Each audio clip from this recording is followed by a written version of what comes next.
My name is Paolo Giradi. I'm the CEO of 3DTarget. It's an Italian company based close to Milano. And we are developer of hardware and basically the Scanfly. Scanfly is a payload ladder. And yesterday we are happy to announce here at INTERGEO the new products and the series is the HD2 version. We are the first in the world that integrate a new Velodyne scanner. So easy to use, ready to go, flexible and compatible with every kind of drone.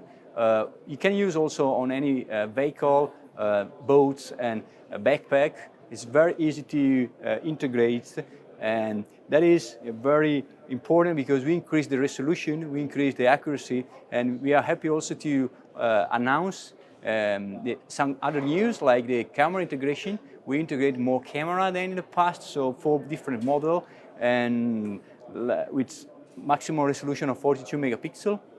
And that helps the customer to get one fly with both LiDAR and photogrammetry stuff.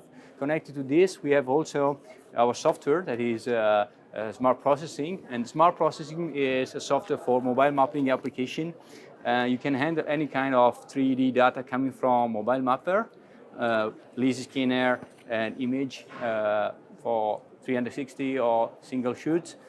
We can automatically process for a road cadastre and rail and so on. And we are happy to present these news and these new features here at INTERGEO, the most important geospatial event in the world.